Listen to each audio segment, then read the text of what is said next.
we just need to take the win and recognize it for what it is. But it is a huge win. And they're ready for Charles to be able to be in a tractor farming that land and knowing that this is moved path. The story of the Maude family in western South Dakota took center stage this past week as criminal charges against Charles and Heather Maude were dropped over a land issue where what some are saying was a rogue Forest Service agent bringing charges of land theft over 25 acres of ground that had been fenced into deeded ground for over 70 years.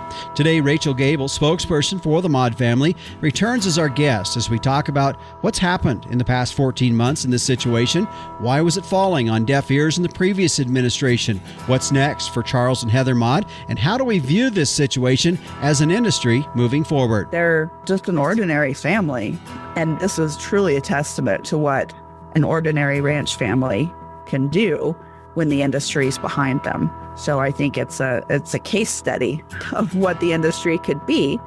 We could get our poop in a group and get behind some common goal. Join us for another episode of the Working Ranch Radio Show.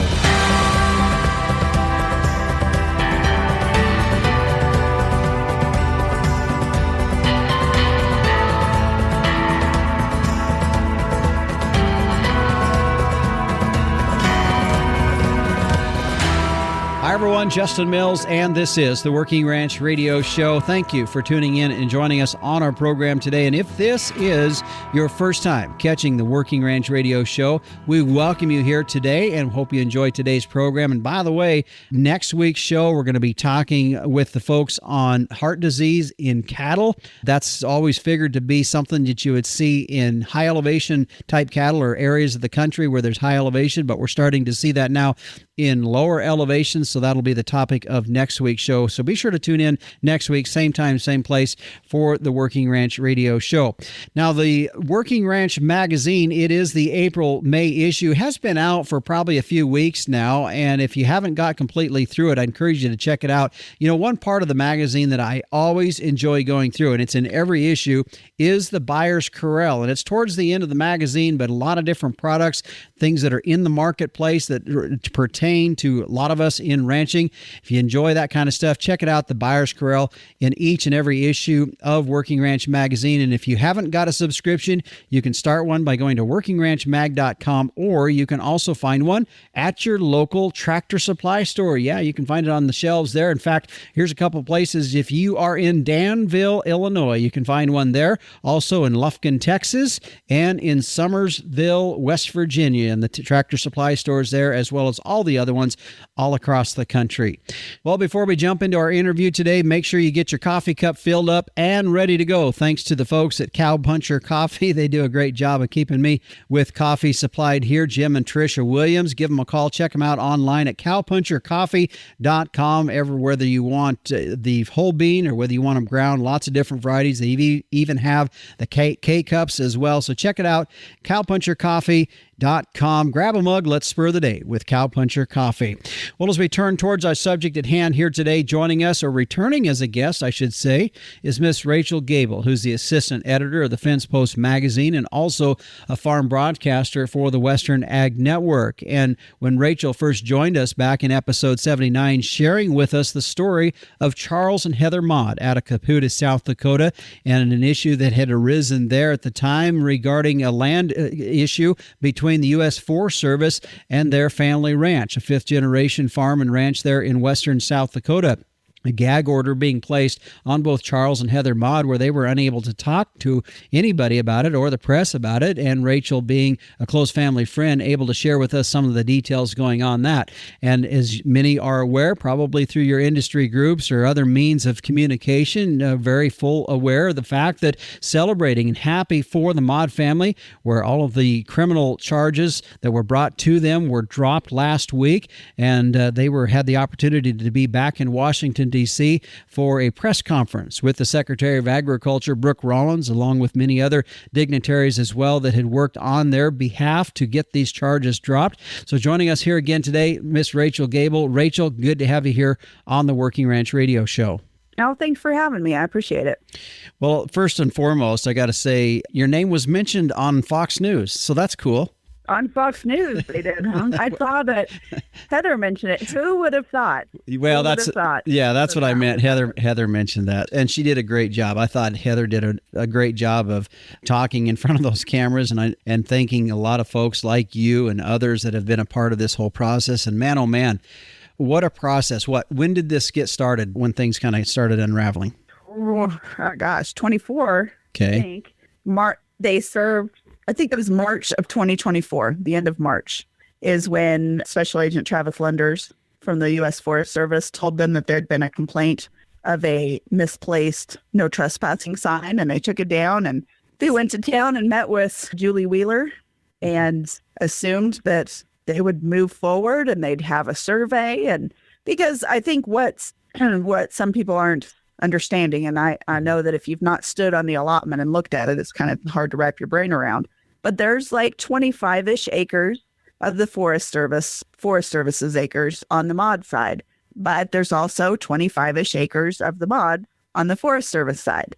So this should have been an easy land swap. Like this Mall Tracts Act is made for this, right?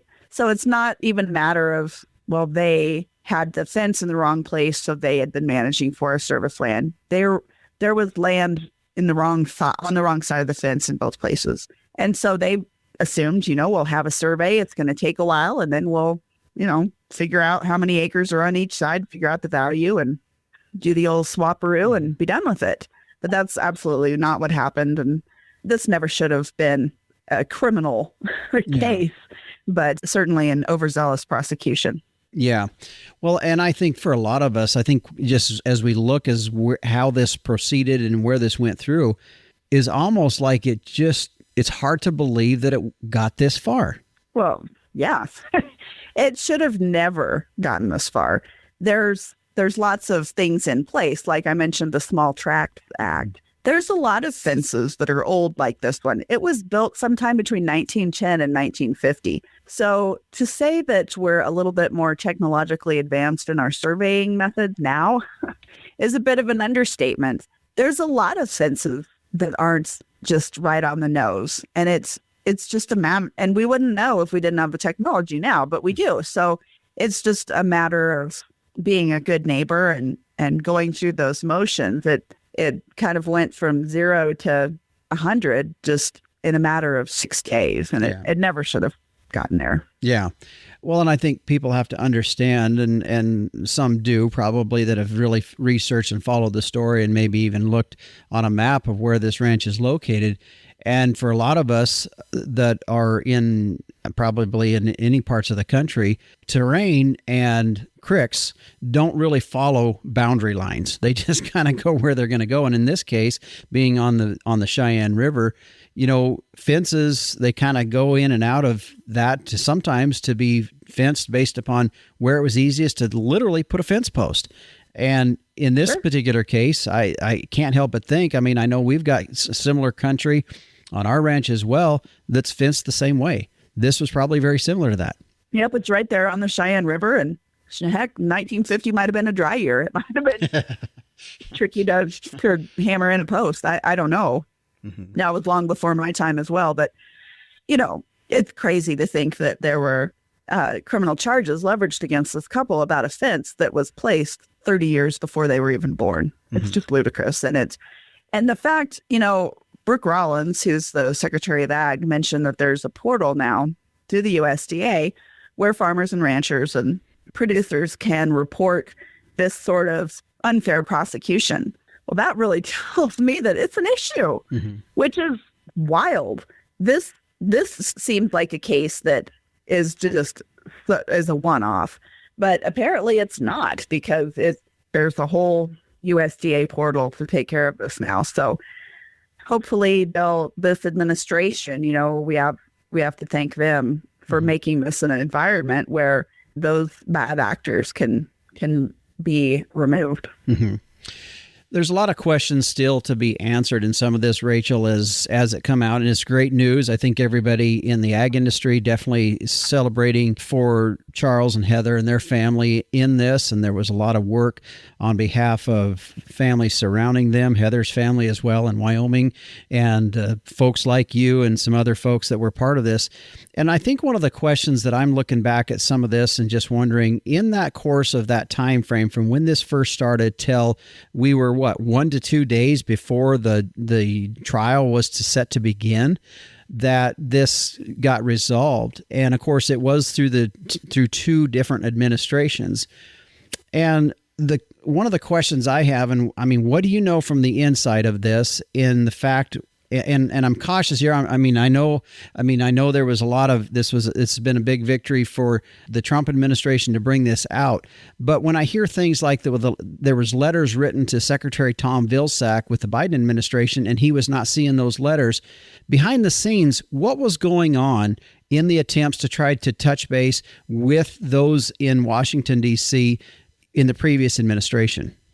Well, there was just a lot of unreturned phone calls and emails and letters. We just weren't getting we just weren't getting much of a response. And it's tricky when you've got to respond up to those highest level, and it's such a surreal situation that you're in anyway. It's difficult, and it's difficult to figure out who is best to make things move, and who can you call, and what can they do, and who's got, it's just a lot of moving parts, and things move at different speeds in DC than they do back here, of course. Mm-hmm. And there are still a lot of uncertainties. There's still a lot of uncertainties today. There's still some civil charges that are pending, and it's not over for the Maude yet. There's still some loose ends to wrap up. Yes, this is a major victory. She said that about 5% of criminal cases end in a dismissal, like theirs did. So that's a huge victory. But really, until Charles is in the tractor farming background and they're back to operating as usual and not feeling that their life is about to implode, then it's not over for them yet. So I think that with this new portal through the USDA, that really helped to have that way forward for folks, so that you don't have to kind of do what the Maudes had to do and figure out who to start with, who to call. Mm-hmm. And there were a lot of moving parts, and there were a lot of people that really helped move the ball forward. Of course, Harriet Hageman and Karen Bud Fallon, two Wyoming gals that really have been tremendous. Yeah. Yeah. Let's take a break here, Rachel. When I come back, I want to talk about still some more questions that I have that maybe you can shed some light on through this of things that were happening in this last year that maybe you really couldn't talk about in some ways, but now that there's some resolution to some of this, maybe we can talk about it. Questions about the grand jury and some of that whole deal that happened, and the prosecutor and those kinds of things, and that I want to get to that when we come back. Okay. All right, this segment today brought to you by K-Line Irrigation, a cost-effective adaptive irrigation solution designed specifically with the grass-based livestock producer in mind. Find out more by going to their website at k-linena.com.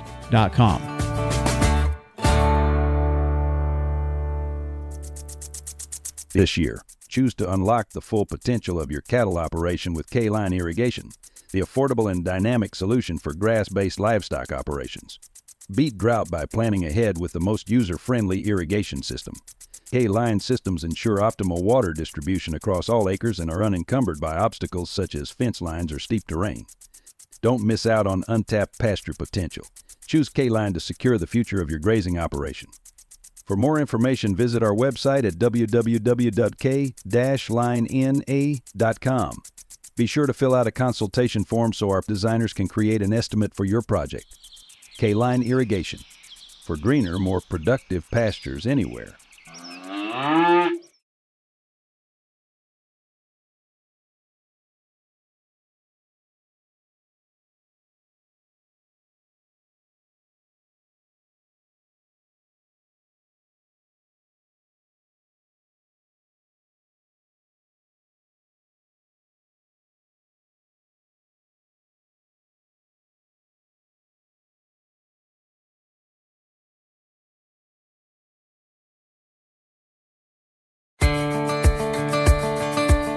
All right, Rachel, as we continue on now, I continue to have some questions just of everything that has happened since everything was brought to for Charles and Heather Maude in this whole situation with the Forest Service. And one of the questions I had, and I don't know how much you can talk about this, but the question I had was in regards to the grand jury. And as you and I were talking just briefly here before we went back on air, was, a grand jury, just if folks are not aware, it's about 16 to 23 members, and they all have to agree or concur on an issue and have either a true bill or a no bill.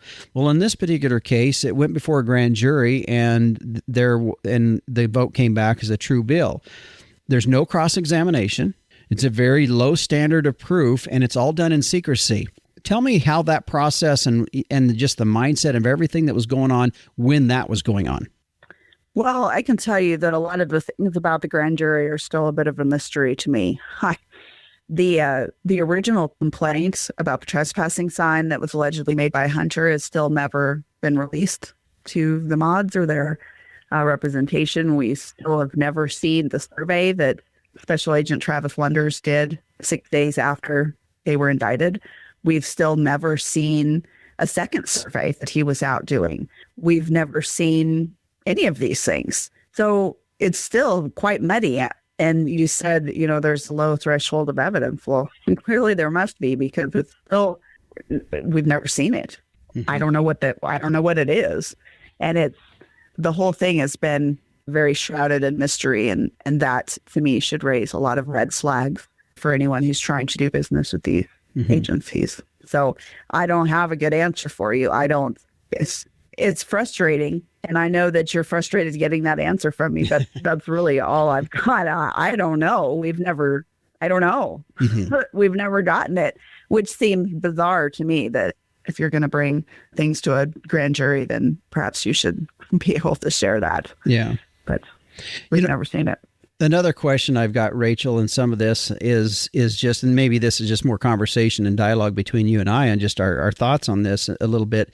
And that is, the press conference that happened this past week with the Secretary of Agriculture, Brooke Rollins, and of course she had in there Secretary of Homeland Security, Kristi Noem, who was a former governor of South Dakota, Senator Rounds, Mike Rounds, and Congressman Dusty Johnson out of South Dakota, and of course Congressman Harriet Hageman was there as well.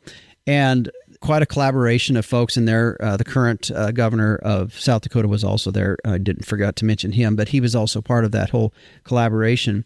And I look at that and I see, they took this situation and they corrected it like what we wanted to see happen.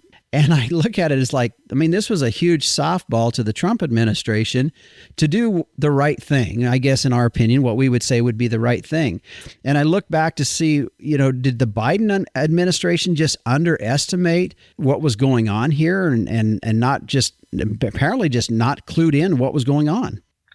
Well, there's a number of, and this is just me talking, but there's been a number of things that came from the Biden administration that appeared to be something to get people off the land, to get ag producers off the land. If you look at in Southwest Wyoming, there's a resource management plan that would take mineral extraction, and a lot of different uses off the land and lock up those public lands away from multiple users who should be able to benefit from them, and thereby just really hamstringing that local economy. There's the multiple use. When they tried to get conservation as a multiple use, that would have locked away those multiple use lands from actual use, and it would have gone to the highest bidder. Mm-hmm. That was a terrible idea.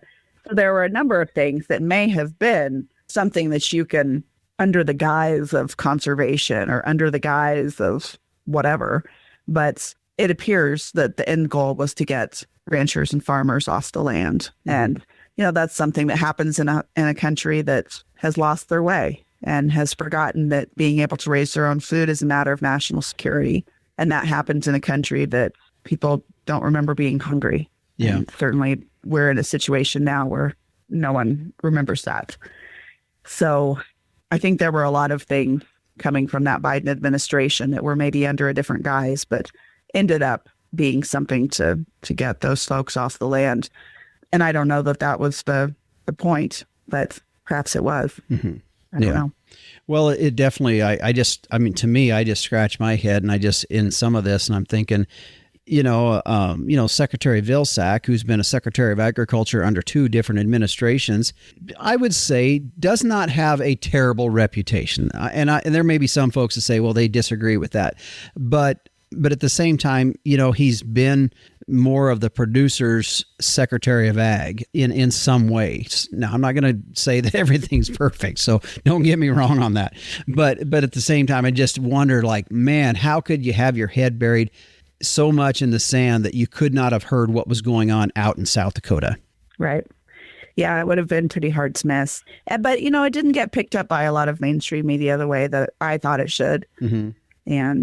But I suppose that if it had been, it would have been that short sound bite and they don't always have the ability to go deep like some other publications and things like that. So, it may have been a blessing in disguise. I don't know. It's certainly getting some mainstream attention now, which is positive. Yeah. Well, and from a news cycle standpoint, there were a lot of big news stories in this last year. When we look at a presidential election year, that was captivating a lot of the news cycle. And, it's not an excuse, but that was what was going on, like it or lump it, on that particular deal. Rachel, what do you know about, what's the status of the Forest Service office in South Dakota where this was based out of? Is there any rumblings of things happening there, any shakeups or anything like that? We haven't heard anything official. I certainly hope that any of those folks who made the decision to move this case forward will be held to account.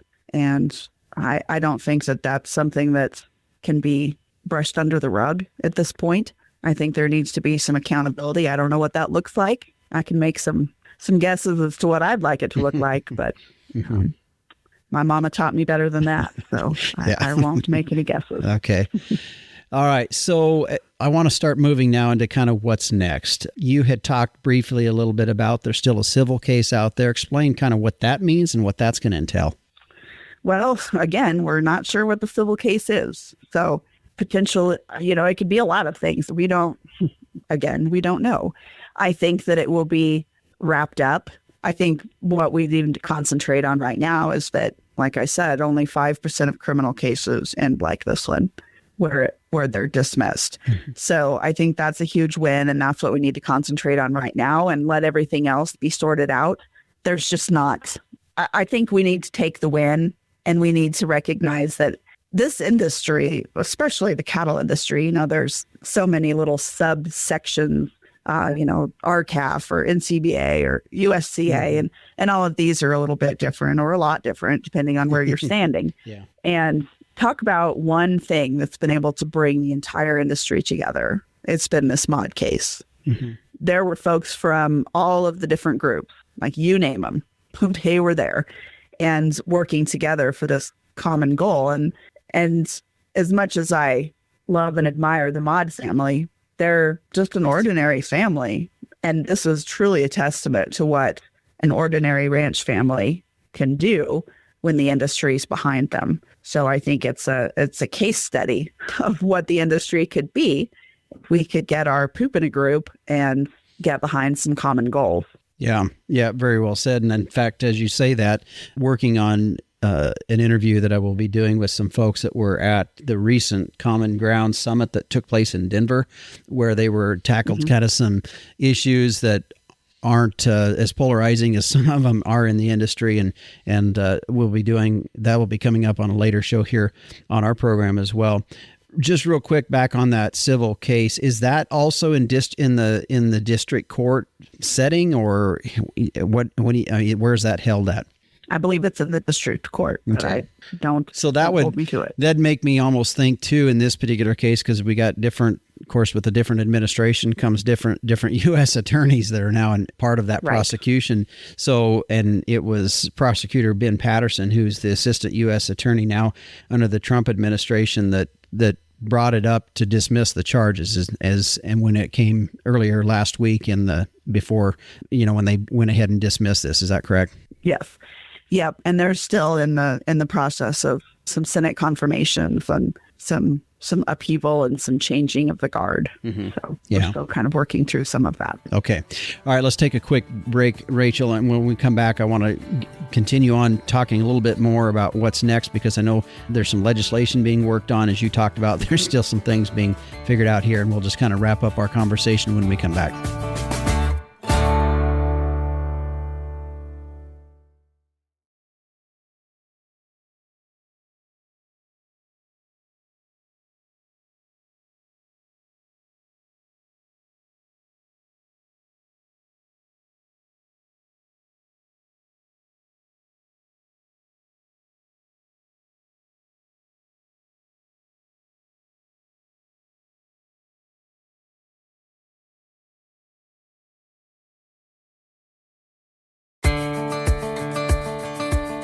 Welcome back. As my guest today is Rachel Gable. She is the assistant editor of the Fence Post magazine and also a farm broadcaster for the Western Ag Network.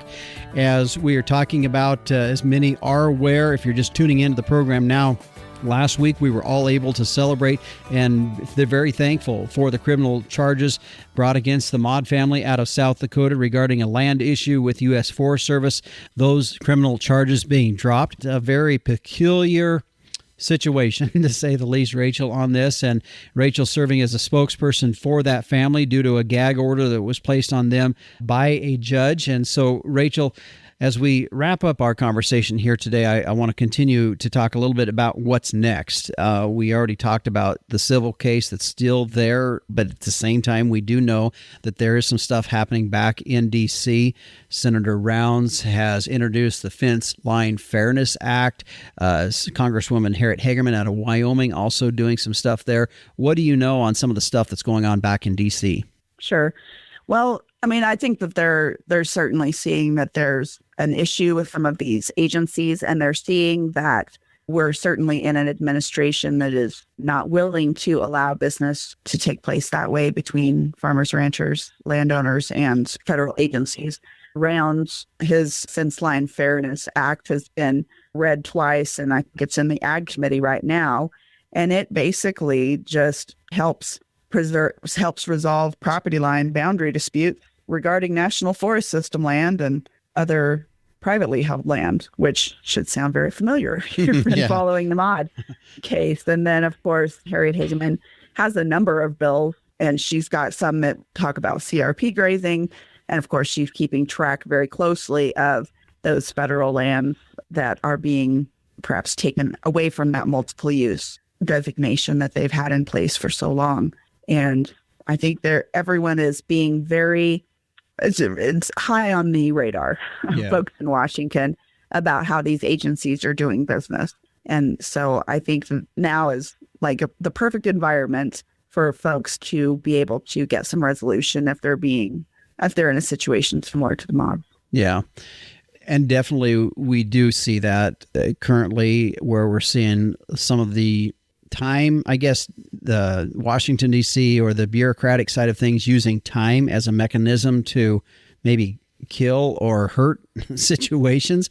That's kind of being under the microscope right now. And I know in situations that I've even been involved with, and I know for folks probably more east of the Missouri River or Mississippi River probably are not as familiar with the public lands like we deal with in the western half of the United States, but it's not uncommon to have Forest Service ground or BLM ground intermingled with private land. A lot of times it's not fenced, and if it is fenced, like in this particular situation, the fence necessarily is not on the line. And dealing with land swaps have been just literally an act of Congress.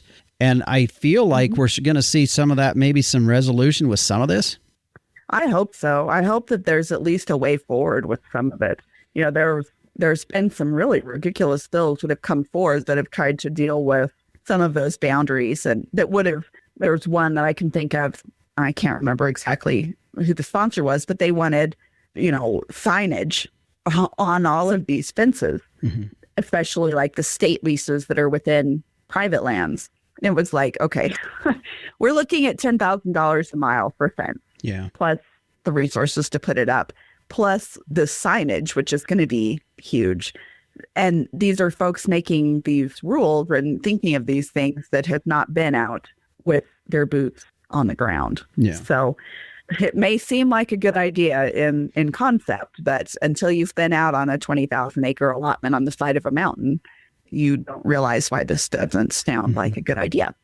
So I'm hoping that there's a better way forward there. And I hope that we're getting away from that, that multiple use excludes agriculture. Of course, here in Colorado, the war on agriculture rages on, and it's going to until I think this administration leaves Denver. But it's been very friendly to the anti-ag minority.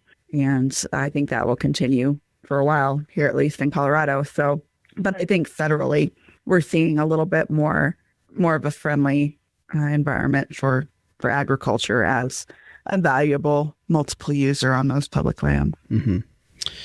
In the televised press conference that took place where Secretary Brooke Rollins introduced everybody, and of course Charles and Heather and their kids were there, I thought Heather, as I said earlier, did a very, very good job of kind of thanking all the folks that have been a part of that. Very well spoken and articulate in all of that.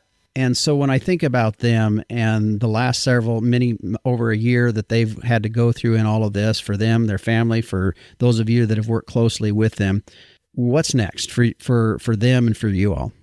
Well, they're ready to go let their kids be tourists in Washington, D.C., and they're ready to go home. Mm-hmm. Kennedy talked mom to Heather into jeans and a t-shirt today. She wore the dress clothes yesterday. She mostly did not flip her dress up on TV. She's done. So she did talk her into jeans and t-shirt today.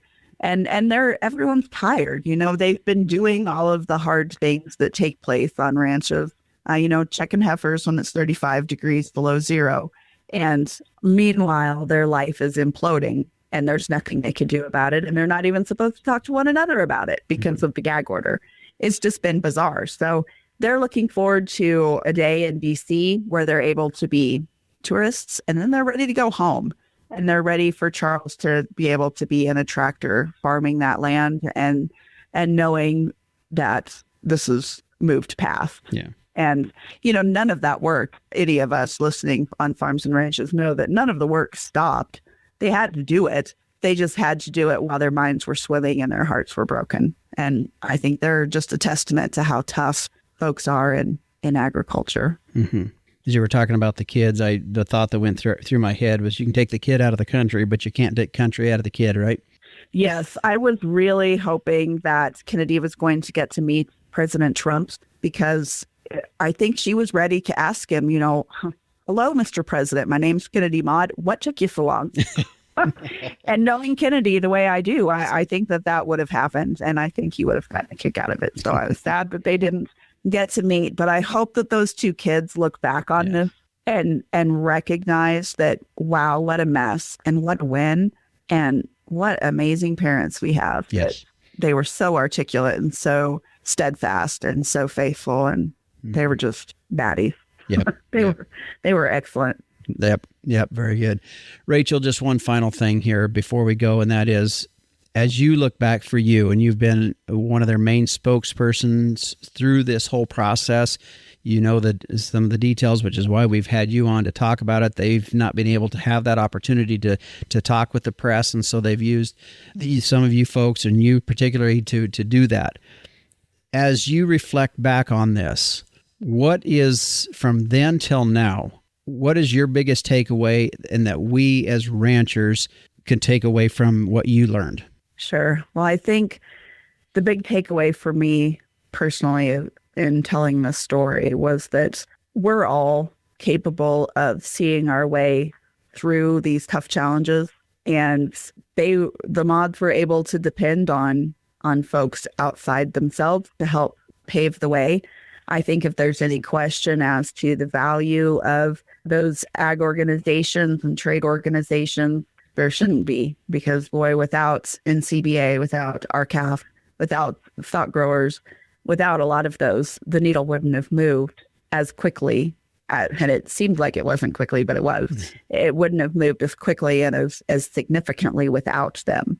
So I think it's time that we recognize the value in those trade organizations. And I think it's time, this is a perfect illustration of why we've got to get on the same page. A house divided isn't going to work. And agriculture, especially livestock industry, has too many formidable enemies right now to remain divided. I think it's time that, I mean, we can disagree and still be on the same page, but we've got to be shoulder to shoulder because there's attacks coming from all sides. But I truly think that the big takeaway here was that this is what an ordinary American ranch family can do when faced with such an impossible situation. And we're all capable of that. And I think that this is a great example of just a good American family. And we just need to take the win and recognize it for what it is. But it is a huge win. Mm-hmm. Very good. Well, Rachel, thanks for taking the time. I know it's kind of short notice, and not often do we do shows here where we're kind of timely on topics here, but I thought in light of this happening, it was good to just hear from you on it because you're on the backside of this and kind of understand some of the details. Thank you for joining us here today on the program. Of course. Thanks for your coverage of this. I actually had several listeners of yours reach out after I was on the last time. Okay. So it was good to hear from them and good to know that the story's being heard. Yep. Thank you. Again, Rachel Gable, our guest here today, assistant editor of the Fence Post magazine and also the farm broadcaster for the Western Ag Network, serving as spokesperson for the Maude family. Again, just reiterating the fact, celebrating with that family and also for agriculture as well. And I think one of the things that Rachel pointed on was it was good to see many of the industry groups that often maybe not always on the same page on certain issues coming together on behalf of this family, letting some of that stuff off to the side and coming together on this. Good to see this for agriculture. And yeah, I just want to also mention too, I was flipping through Facebook and just reading through some of the comments on the USDA's Facebook page or Instagram page regarding this particular situation that happened. And folks, if you don't think that we're still needing to protect our way of life, go and look at some of those comments from folks all across the country that definitely are not aware of where their food comes from, or I should say not appreciative of where their food comes from. People that still are just bent on seeing agriculture being pushed out to the side. And while we're enjoying this opportunity of an administration that believes in food and production agriculture and what we have to, as a country, the strength that provides for our country, we cannot rest on that alone. And we got to continue to stand up for our industry and be diligent in what we do.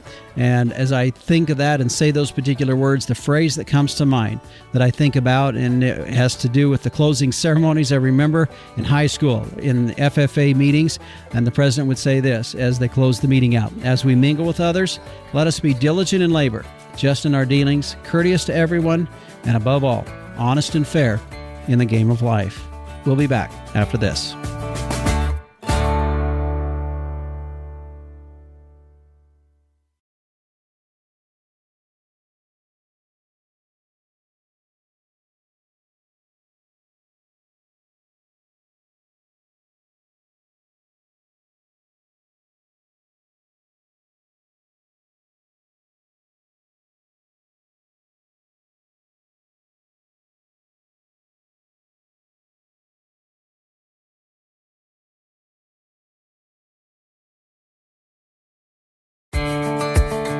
And joining us now on the Working Ranch Radio Show is Ted Perry, Director of Beef Technical Services for Purina. And Ted, we've had you on before. Always enjoy visiting with you. And here today we're going to be talking about fly control. Good to have you on the program. Hi, Justin. It's good to be back.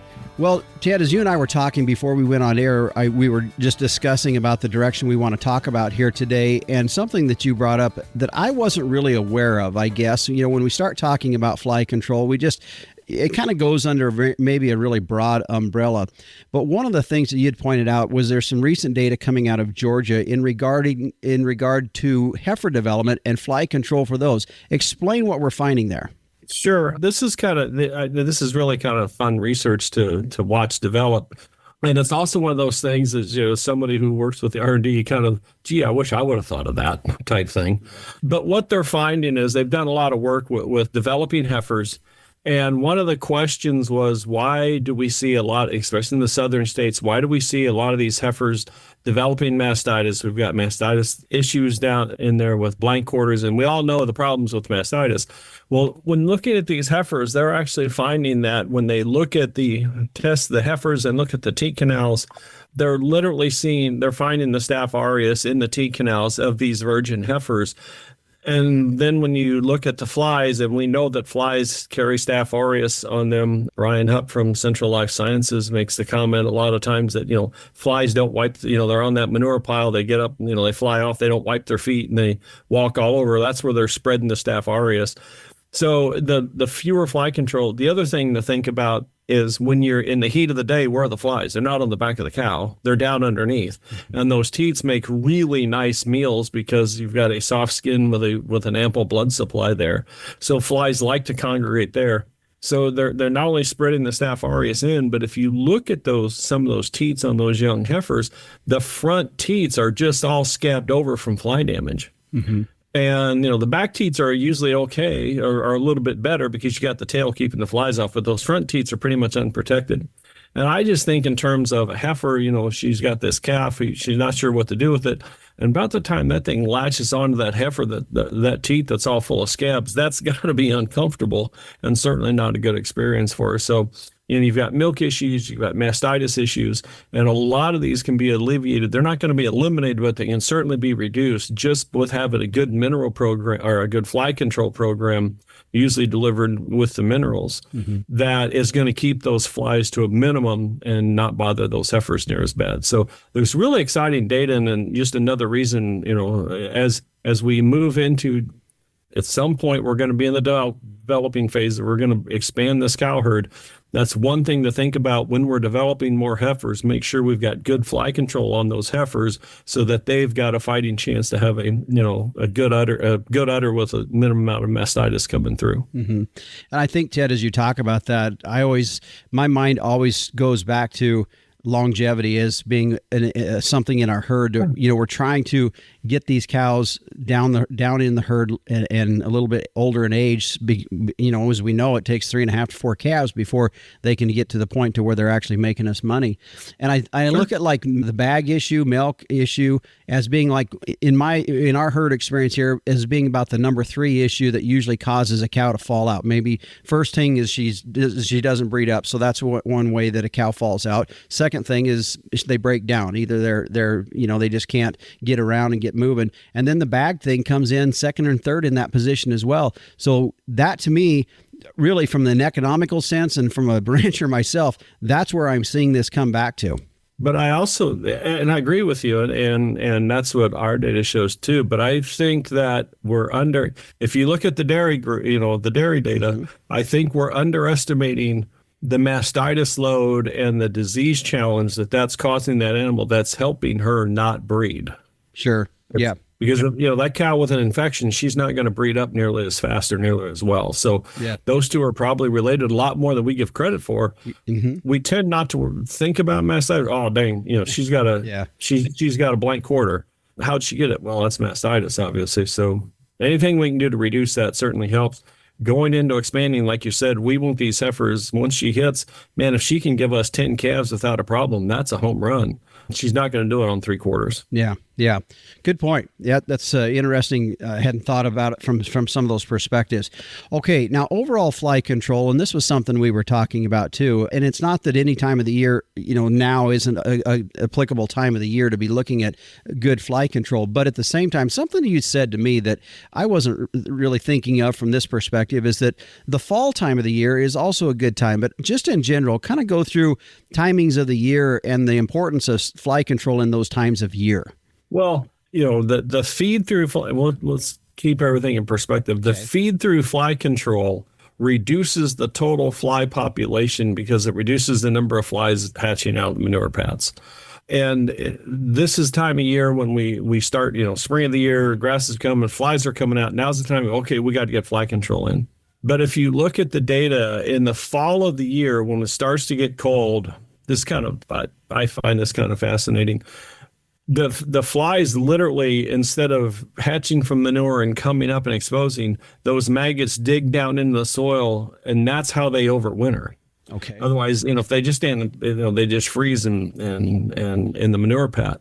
So if we can keep the fly control in later in the fall, maybe an extra 2 to 3 weeks, or go through Thanksgiving, or depending on where you are in the country, if you can keep that in after that killing frost of that first big freeze, then, because we're getting an Indian summer, then you're killing more of the flies. So when we have the spring hatch where we are now, here in April, now we're hatching less flies. So the overall, all of the fly programs work better because we have that many fewer flies to deal with all summer. So the fall of the year, while we tend to forget about it because it's cold, we don't have flies, that's probably a key point in the overall control of the fly population, by reducing the number of flies that are going to overwinter and hatch next spring. Mm-hmm.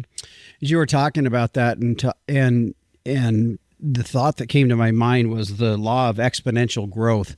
And when we talk about fly control, isn't that really what it kind of comes down to? Is if we can get good and early control on that, and continue to maintain that control, it's just perpetuating that ability to have good fly control. Because, yeah, you're exactly right. And those females are laying, hundreds of eggs per day. They're only alive for 28 days. But if you're laying 200 eggs per day for 20 days, that's a lot of fly eggs you're putting out there. So you don't have to have a lot of them live, and you're still going to have a lot of flies. So the more you can eliminate, the better off you are going right on through. And one of the things to keep in mind, this is part of an overall fly control program, but we still need to do all the other stuff with cleaning up the organic matter and everything else to make sure that the overall fly control program works as best as we can possibly get it. Yeah, that's a good point, because while there is products, and we're going to talk about that here in just a bit, while there is products, there's things physically we need to be doing as well. So let's talk about real quick some of the feed-through products that they've been around for quite a while in our industry. We continue to see that product be out there. Talk about just its efficacy and its just efficiency and its usage. That is one of, we're all from the beauty of the feed-through fly controls products is because it's killing the maggot and not the adult fly, we're not seeing resistance develop. All of the, the ear tags, all of the organophosphates, all of those, if you use them year after year, you essentially are selecting for the flies that are not susceptible to organophosphates. And then when that fly who's not susceptible to organophosphates, she lives, and then she lays her 200 eggs per day for 20 days. Now you've got a whole bunch of flies that are resistant. Mm-hmm. Because it's killing the maggot, we're not seeing any resistance develop. And that's the beauty of the feed-through products.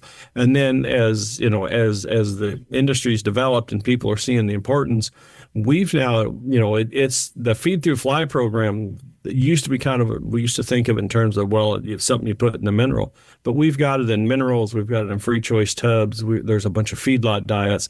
We're starting to use feed-through fly control in almost every type of feed that we're using now. The producers are requesting it in every time of feed we make, just because they're seeing the importance of the overall reduction in those fly numbers, and makes the sprays and everything else work that much more effective. So there's a wide range of products that we can use. Historically, we looked at Alticid for pasture and Clarifly for feedlots, which I still think that's the best that's the best way to do it. But Clarifly is approved for free choice clearance in pastures, and we have some folks that are trying that. Because of the dosage and the FDA, and I don't want to get too far into the weeds, but the beauty of Alticid is it is dosed for a 1,400-pound cow. And we can't do that with Clarifly. They don't have that clearance yet. So we're seeing really good luck. Like I said, we continue to see really good luck with both of the programs. But for me, as far as, from a safety standpoint, from efficacy with a 1,400-pound cow, I'm still a huge fan of the Alticid for pastures, and then the Clarifly and the feedlot products. Mm-hmm. All right. Well, Ted, before we head out here, just real quick, how can folks, if they want to get more information or want to look at products, I know you got a lot of dealers, distributors across the country as well, how would they do that? they would go to our website at perinamills.com or stop in, drive down the road, see the checkerboard. Yeah.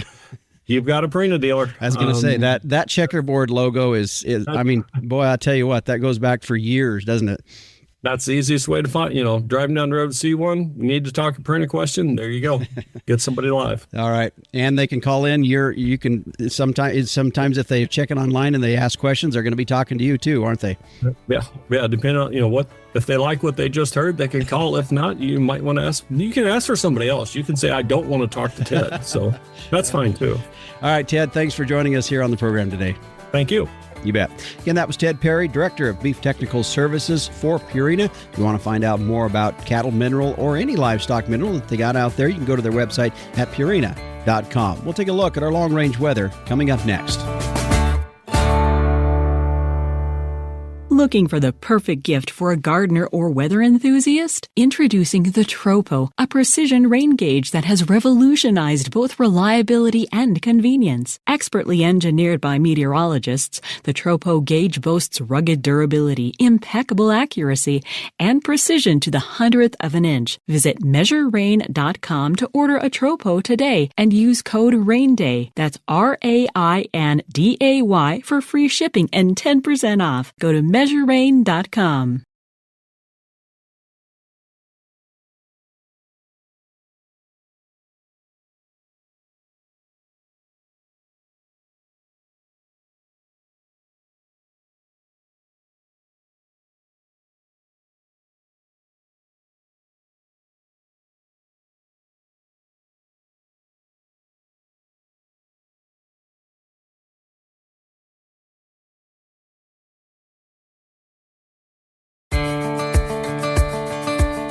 Today's long-range weather brought to you by Long Range Cattle Dewormer. Now here's cow-calf producers Ross and Reese Winchins out of Mound City, South Dakota, who protect their grazing cattle with long-range epernamectin extended-release dewormer. We're selling 30 pounds per head, 1,500 cattle. That's 45,000 pounds. That's just like selling another load of cattle. With long range, having them gain that 30 extra pounds per head, it's a game changer. It keeps their coats healthier, their just whole structure of their body just seems to feel better and look better. Remember, don't treat within 48 days of slaughter, not for use in female dairy cattle 20 months of age or older. Pregnant women should wear gloves and exercise caution or avoid handling this product. Well, as we turn now and take a look at our long-range weather, joining us as he does each and every week is meteorologist Don Day. And Don, as we look ahead in here, what do you anticipate to see in these next 7 to 10 days out? I see a very typical May weather pattern. This time of year, we start to see some slower moving storm systems as the jet stream starts to get a little weaker, starts to go a little bit more north, but you still have the Pacific sending systems through. So what you tend to get in this pattern is some wet weather, and we're going to certainly see that in the eastern Corn Belt, parts of the Great Lakes, and also parts of the Central Plains and parts of the Central Rockies have a really good chance of some very beneficial moisture coming our way. What we don't see, and you do get concerned about this time of year, especially for row crops, is there anything coming that's going to send one more big shot of severe cold out of Canada? Mm-hmm. Don't see that at the moment. We'll certainly keep an eye on it, but I think what we're going to have ahead for the next week to 10 days is about what you'd expect into May. Some areas of some good moisture, generally mild temperatures across most of the U.S. Mm-hmm. I know that there's been parts of the country. In fact, I read a report last week that Oklahoma City record high for the month of April for precipitation. So there's definitely been some areas that's seeing a lot of moisture. Is there areas of the country that you're a little bit concerned about that just isn't seeing what they need to, and maybe nothing really too bright for the future? Well, the southwestern United States, if you look at the drought monitor, drought is quite intense across the southwestern United States, parts of Arizona, parts of New Mexico, southern Utah, southern areas of California have not had a very good spring. And then we also have some, I call them islands of drought, surrounded by areas where it's been pretty wet. And we've got an area in Nebraska, parts of Wyoming and Colorado where that's occurring right now, parts of southern Colorado in particular. If we were to compare to kind of where we were like 2 or 3 months ago, we've had improvement. We've had some improvement in the northern parts of the country. And certainly, you just mentioned some of those heavy rains. I mean, some of the The south central areas of the U.S. have been quite wet, and they're going to continue to get quite wet. I do see some relief coming for those islands I just mentioned. And the month of May is a really important month because there's a large part of the nation that gets its most moisture. If you look at month-to-month precipitation averages, May and June tend to be the two wettest months in many areas of the U.S. Not all, but in many parts of the U.S. So you kind of count on this time of year to have these slower moving storms. Yep, for sure. And if we don't get it then, it's going to be a really long summer. That is right. The next 8 weeks are really critical for a lot of folks. Yep, they are. Very much so. All right, Don, appreciate the weather update, and we'll talk to you next week. See you then. You bet. And if you want to follow along with meteorologist Don Day each and every day on what's going on with weather across the country, you can go to his website at dayweather.com. And from there is a link to his YouTube channel. Today's Long Range Weather brought to you by Long Range Cattle Dewormer. Find out more at longrangedewormer.com.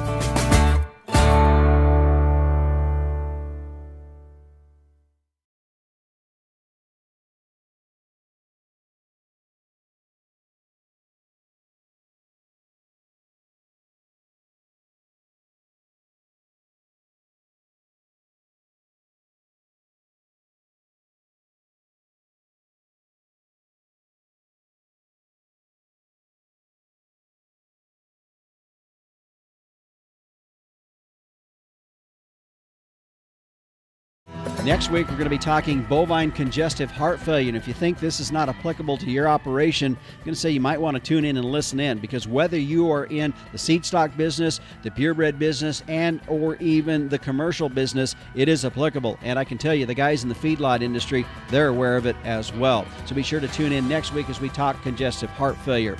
The Working Ranch Radio Show, it's a production of Working Ranch Magazine, branded #1 by America's Ranchers. If you want to send me an email, you can do that by going to justin.workingranch@gmail.com. Thanks for joining us. I'm Justin Mills, and until next time, keep your chin down and your mind in the middle. So long.